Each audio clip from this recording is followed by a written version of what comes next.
Hello students, today we will discuss class 10 civics chapter 7 outcomes of democracy। ये बेटा अब तक हमने पढ़ा कि डेमोक्रेसी क्या होती है, उसके फीचर्स के बारे में हमने पढ़ा। तो सारी चीजें पढ़ने के बाद जब हम कहते हैं कि एक देश ने डेमोक्रेसी के सिस्टम को अडॉप्ट किया है तो उसके क्या आउटकम्स आते हैं, उन सब के बारे में हम पढ़ेंगे। तो इस चैप्टर में हम डिस्कस करेंगे कि मेरिट्स ऑफ डेमोक्रेसी, कि हम ये कहते हैं कि जब डेमोक्रेसी की जो फॉर्म ऑफ गवर्नमेंट है वो अदर फॉर्म ऑफ गवर्नमेंट से बेटर है, वो कैसे है, तो हम इसके बारे में डिस्कस करेंगे। आफ्टर दैट हम डिस्कस करेंगे बेटा common practices in democratic countries, कि डेमोक्रेटिक कंट्रीज जो होती है उनमें कॉमनली कौन कौन सी चीज़ें जो हैं, कौन कौन सी फीचर्स या करेक्टरिस्टिक्स हम कह लो वो पाई जाती हैं, उनके बारे में डिस्कस करेंगे। उसके बाद हम डिस्कस करेंगे पॉलिटिकल आउटकम्स, कि जो हमारी पॉलिटिकल पार्टीज है, पॉलिटिकल जो आउटकम्स है वो क्या क्या होते हैं, कि अकाउंटेबल होती है, रिस्पॉन्सिव होती है, लेजिटिमेट होती है। तो ये तीनों की तीनों जो हैं उनको हम डिस्कस करेंगे। उसके बाद after that we will discuss economic growth and development, कि जो हमारी डेमोक्रेटिक जो फॉर्म ऑफ गवर्नमेंट है उसमें इकोनॉमिक ग्रोथ और डेवलपमेंट की क्या पोजीशन है उसको हम डिस्कस करेंगे। और उसके बाद हम डिस्कस करेंगे accommodation of social diversity.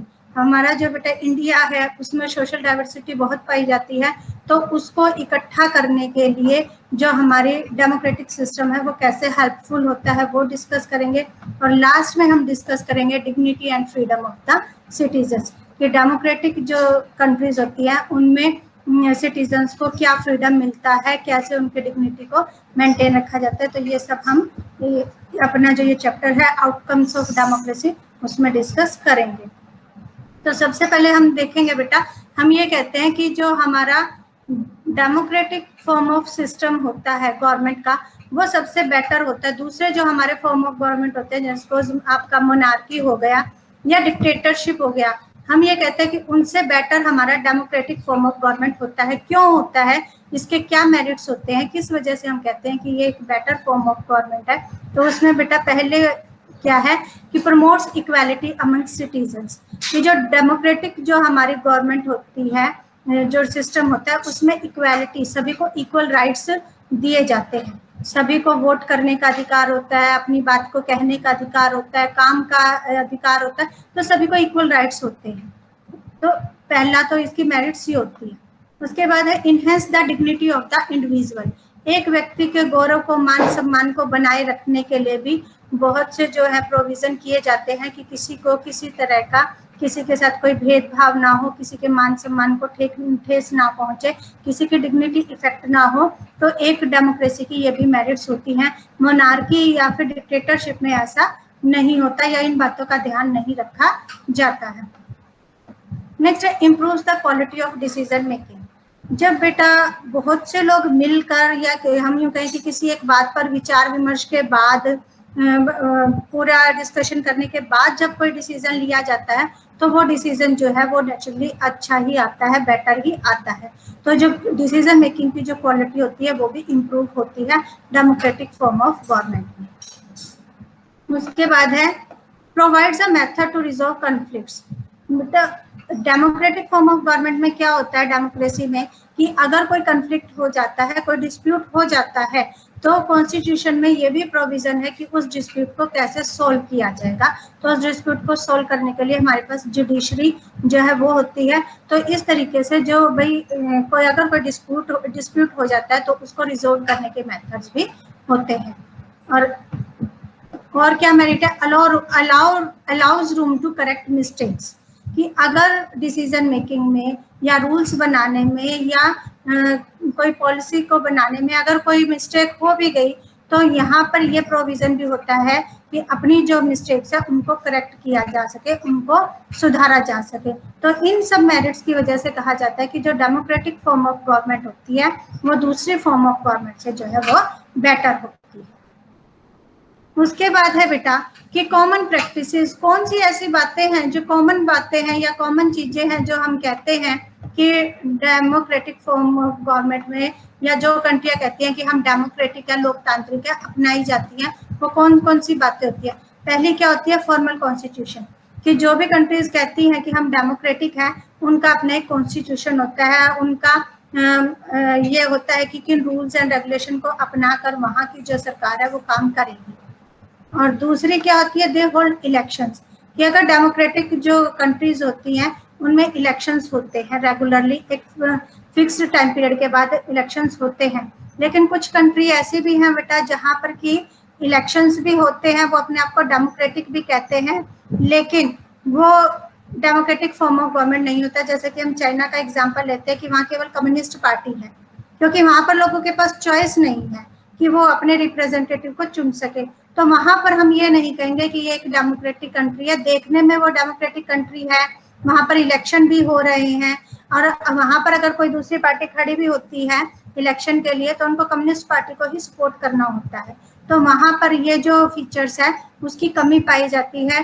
Elections होते हैं और वो अपने आप को डेमोक्रेटिक भी कहते हैं, लेकिन ये जो वास्तविकता में ये जो है वो डेमोक्रेटिक नहीं कहलाते, क्योंकि वहाँ पर डेमोक्रेसी के लिए ये जरूरी है कि वहाँ पर लोगों के पास एक मीनिंगफुल चॉइस हो। लोग जो है अपनी मर्जी से, अपनी पसंद से लोग अपने रिप्रेजेंटेटिव्स को चुन सके, तो वहाँ पर उनके पास चॉइस होनी चाहिए। और कॉमन क्या चीज पाई जाती है, एक कॉमनली ये चीज पाई जाती है कि दे हैव पार्टीज। पार्टीज होती है, एक डेमोक्रेटिक जो कंट्री होती है उसमें कई पार्टीज होती हैं, जिन पार्टीज के नेता जो हैं इलेक्शन में खड़े होते हैं और फिर लोग उनको वोट करके, पीपल उनको वोट करके अपना रिप्रेजेंटेटिव इलेक्ट करते हैं। और एक चीज कॉमनली जो पाई जाती है वो है दे गारंटी राइट्स ऑफ सिटीजन्स, कि वो जो देश के सिटीजन्स होते हैं उनको उनके फंडामेंटल राइट्स जो हो गए, जैसे फ्रीडम हो गया, आपका इक्वालिटी हो गया, तो ये सब राइट्स देने की भी गारंटी देते हैं। तो ये कॉमन चीजें जो है एक डेमोक्रेटिक कंट्री में पाई जाती हैं कि उनका कॉन्स्टिट्यूशन होता है, इलेक्शन होते हैं, पार्टीज होती हैं और वहाँ के सिटीजन्स को राइट्स भी दिए जाते हैं। उसके बाद है बेटा कि पॉलिटिकल आउटकम्स क्या होते हैं। डेमोक्रेटिक जो गवर्नमेंट है, जो कि हमारा चैप्टर था कि आउटकम्स ऑफ डेमोक्रेसी, तो उसके क्या क्या आउटकम्स होते हैं। तो सब क्या क्या आउटकम्स होते हैं बेटा, एक तो जो डेमोक्रेटिक गवर्नमेंट जो होती है वो अकाउंटेबल होती है, दूसरा वो रिस्पॉन्सिव होती है, और तीसरा वो लेजिटिमेट गवर्नमेंट होती है। तो सबसे पहले हम बात करेंगे अकाउंटेबल की। अकाउंटेबल गवर्नमेंट, हमारी जो डेमोक्रेटिक फॉर्म ऑफ गवर्नमेंट होती है वहाँ पर क्या होता है बेटा कि ये जो हमारी सरकार होती है वो अकाउंटेबल होती है, जवाबदेह होती है। अगर वो कोई डिसीजन लेती है तो उन डिसीजंस के लिए वो जवाबदेह होती है। अगर कोई डिसीजन गलत चला जाता है या उसका कुछ गलत इफेक्ट होता है या लोगों के अधिकारों को इफेक्ट करता है तो उनको जवाब देना पड़ता है लोगों को। तो वो लोगों के प्रति जवाबदेह होती है। इस वजह से बहुत सोच विचार के बाद, विचार विमर्श के बाद ही कोई डिसीजन लिया जाता है। और ये जो सरकार होती है वो लोगों के द्वारा एक्सेप्टेबल होती है, क्योंकि लोगों के द्वारा ही इलेक्ट की जाती है। तो अपने सभी कार्यों के लिए वो लोगों के प्रति जवाबदेह होती है। डेमोक्रेटिक जो गवर्नमेंट होती है उसको जो उनके कॉन्स्टिट्यूशन के रूल्स होते हैं, जो प्रोसीजर्स होते हैं, वो फॉलो करने जरूरी होते हैं, जबकि नॉन डेमोक्रेटिक में ऐसा नहीं होता। वहां पर अगर मोनार्की सिस्टम है तो राजा अपनी मर्जी से देश का शासन चलाता है, और अगर डिक्टेटरशिप है तो डिक्टेटर अपनी मर्जी से चलाता है। तो वहां पर कोई रूल या रेगुलेशन नहीं होते हैं, लेकिन डेमोक्रेटिक गवर्नमेंट में रूल्स एंड रेगुलेशन होते हैं जिनको कि गवर्नमेंट को फॉलो करना होता है, और फिर वो उन रूल्स एंड रेगुलेशन के अकॉर्डिंग ही अपनी जो पॉलिसीज है वो बनाते हैं, अपने डिसीजन को लेते हैं। और ये जो डिसीजन होते हैं ये ट्रांसपेरेंट होते हैं, भाई छुपाए नहीं जाते, लोगों के सामने जो है वो बिल्कुल क्लियर होता है कि गवर्नमेंट की क्या पॉलिसीज हैं, क्या प्रोग्राम है। तो वो सारे के सारे बिल्कुल ट्रांसपेरेंट होते हैं। देश की जो जनता है, जो सिटीजन्स हैं, उन तक ये प्रोग्राम पहुंचते हैं। तो ये सब जो है वो क्यों है, क्योंकि गवर्नमेंट जो है वो अकाउंटेबल है, लोगों के प्रति जवाबदेह है। अगर वो रूल्स एंड रेगुलेशन के अकॉर्डिंग काम नहीं करेगी तो नेक्स्ट इलेक्शन में लोग जो है उनको चुनेंगे नहीं, उनको वोट नहीं देंगे। तो ये उनकी एक मजबूरी भी होती है कि उनको लोगों के भलाई के लिए, लोगों के हित में काम करना होता है। सेकंड है आपका रिस्पॉन्सिव, कि जो डेमोक्रेटिक गवर्नमेंट होती है वो रिस्पॉन्सिव होती है, उत्तरदायी होती है, कि लोगों की जो ज़रूरतें हैं, जो नीड्स हैं या डिमांड है, उनको पूरा करने की पूरी जिम्मेदारी किसकी होती है, पूरा का पूरा उत्तरदायित्व किसका होता है, गवर्नमेंट का होता है। भाई करप्शन फ्री हो हमारा देश, लोगों की जो डिमांड्स है या फिर जो उनके नीड्स है उनको पूरा करने की सारी रिस्पॉन्सिबिलिटी किसकी होती है, गवर्नमेंट की होती है। जबकि नॉन डेमोक्रेटिक कंट्रीज में ऐसा नहीं होता, वो उनकी अपनी मर्जी पर होता है, वो लोगों की डिमांड्स को, उनके नीड्स को ध्यान में रखें या ना रखें, उनके ऊपर किसी तरह की कोई भी रिस्पॉन्सिबिलिटी नहीं होती, कोई जवाबदेही नहीं होती है। आफ्टर दैट है आपका लेजिटिमेट गवर्नमेंट। लेजिटिमेट गवर्नमेंट का क्या मतलब है बेटा, कि जो आपकी डेमोक्रेटिक गवर्नमेंट होती है वो लोगों की अपनी सरकार होती है, लोगों के द्वारा चुनी जाती है, और वहां पर रूल किसका होता है, रूल ऑफ लॉ, यानी कानून का शासन होता है। तो इस तरह की गवर्नमेंट को हम वैध गवर्नमेंट भी कहते हैं, या ये कह सकते हैं कि यहाँ पर रूल ऑफ लॉ होता है, तो ये कानूनी रूप से लीगल होती है, लोगों के द्वारा मान्य होती है। तो लेजिटिमेट गवर्नमेंट का मतलब क्या है, कि लोगों की अपनी सरकार होती है, इसमें लोगों का विश्वास होता है। तो ये है आपके आउटकम्स ऑफ डेमोक्रेसी। उसके बाद है बेटा इकोनॉमिक ग्रोथ एंड डेवलपमेंट, कि जो हमारी डेमोक्रेटिक जो गवर्नमेंट है उसमें इकोनॉमिक ग्रोथ और डेवलपमेंट की क्या कंडीशन होती है।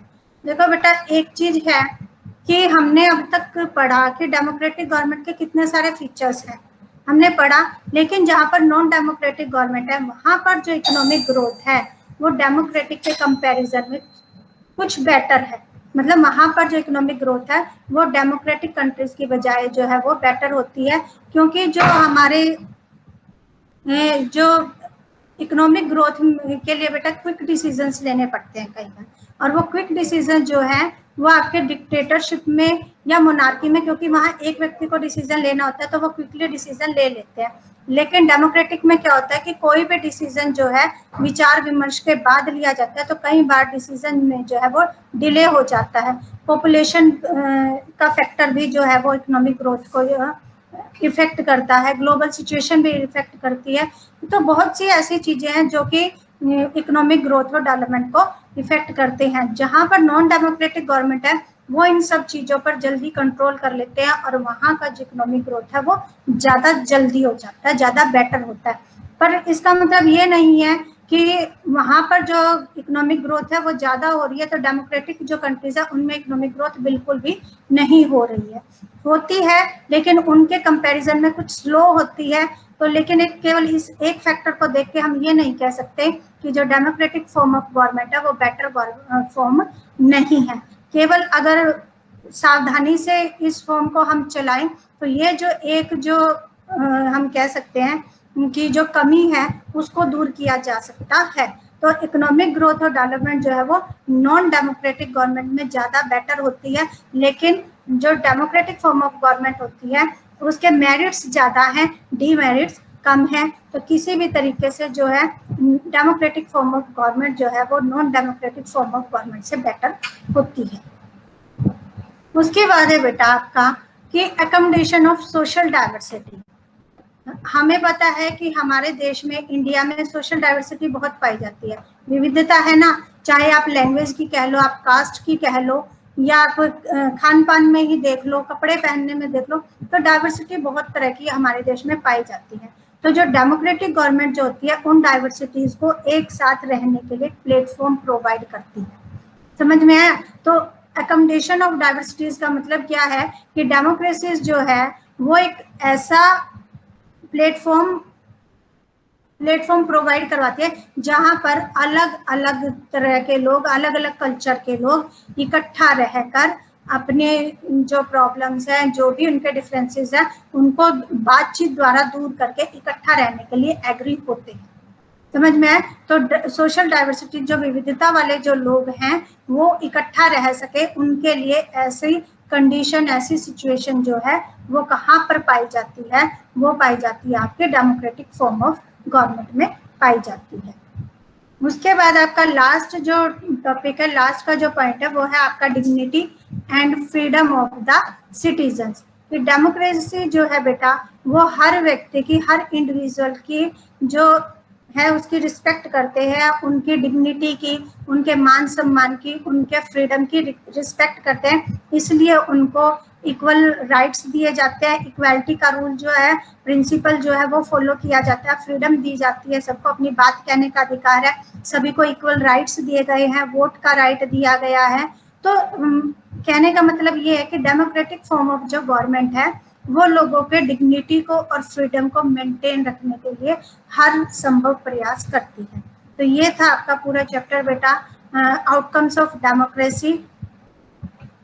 Thank you and have a nice day.